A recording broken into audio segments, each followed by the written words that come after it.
এর আগে আমি আমার অফিসিয়াল পিকনিকের কিছু হোয়াইট ভিডিও শেয়ার করেছিলাম। ওরকম কোনো ভিডিও না, জাস্ট আমাদের যে স্মৃতি পিকনিকের, সেই স্মৃতিটা অন্তর্জালে ধরে রাখা। কারণ স্মৃতিটাই তো নিয়ে মানুষ বাঁচে। আমরা গিয়েছিলাম গজনি, সুন্দর পাহাড়ি অঞ্চল, দুই পাশের সুন্দর নিরিবিলি পরিবেশ, গাছপালা দেখতে দেখতে আমরা পৌঁছে যাই গজনি।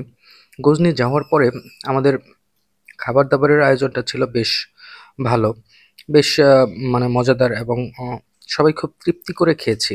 এবং অ্যারেঞ্জমেন্টও ছিল হিউজ। অ্যারেঞ্জমেন্ট করেছিল আমাদের শেরপুর শাখা।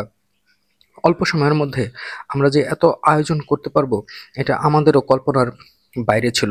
আমাদের যেরকম মূলত যে ভিডিওটা আমি শেয়ার করেছিলাম, সেখানে ছিল আমাদের বিভিন্ন ইভেন্ট ইভেন্ট বাচ্চাদের ইভেন্ট, খেলাধুলা ছিল।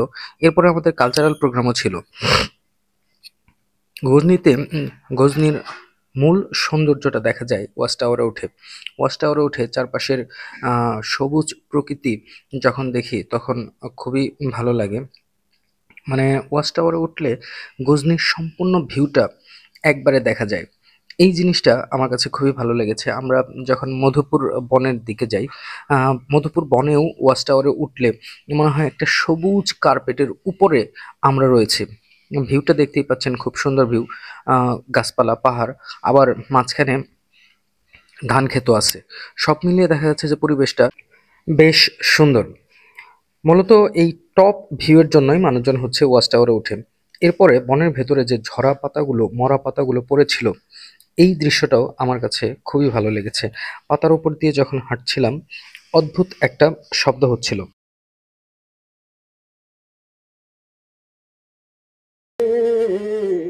সে কথা তুমি যদি জানতে, কত যে তোমাকে বেসেছি ভালো। সে কথা তুমি যদি জানতে, এই হৃদয় চিরে যদি দেখানো যেত,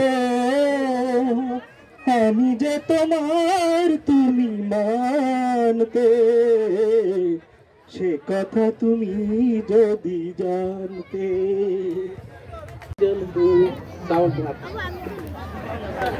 শ্রাবণের ধারায় আজ কেন মন উদাসী হয়ে দূর জানায় চায় হারাতে। আজ কেন মন উদাসী হয়ে দূর জানায় চায় হারাতে। খুব পরিচিত, তো স্যার মনে হয় সে